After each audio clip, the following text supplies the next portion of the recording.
Start of session 2. Apologize for not verbally ending session 1. Pick up where we left off. Your role continued basically is to set up new customers. Carriers will come when you have freight. Rate confirmations are automatically generated in our ITS dispatch software. Some companies still use Word document type rate confirmations. Most of them that have a software program set up have it automatically generated. Once you input the load information, the customer information, the carrier information, it prints out your load sheet. Your job is to, once again, get the freight. Once you have a load, you will then post it on a load board, such as Internet Truck Stop. Carriers will then call you for the load, or you can search for carriers, at a pickup location and a radius around it to pick up. Let's say it's a refrigerated load going from Chicago to Dallas.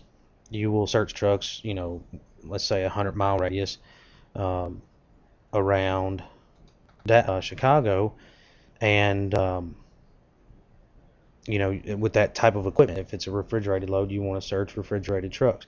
Same thing, when you post the load for trucks to call you, you will post what type of equipment it needs, whether it be reefer, dry van, flatbed, the miles, where it's picking up, where it's going. You don't want to post a rate. I generally don't.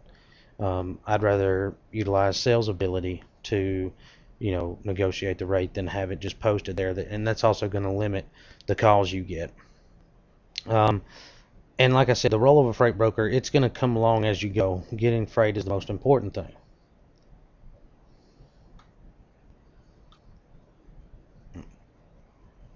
The role of a dispatcher. Dispatcher is basically, most people think of a dispatcher as an employee of a trucking company that plans loads, coordinates loads, and dispatches the trucks. Calls the trucks, tell them where to pick up, and so forth. So you are, in a sense, a dispatcher. You're a broker agent, but you're also dispatching trucks. Their company, whatever trucking company you put that load on, they will still have a dispatcher dispatching that truck, but you're a secondary dispatcher. If there were to be an issue with the load. 3PL, third-party logistics, warehousing. We won't touch too much on 3PL. That's intermodal stuff like that. Warehousing, you can get customers from warehousing facilities. Associated Wholesale Grocers, for instance, is one. They bring in bulk loads of food product from, say, Kraft, Campbell, Yoplait, whoever it may be. And what they do is break it down into smaller portions and ship it out in turn to grocery stores.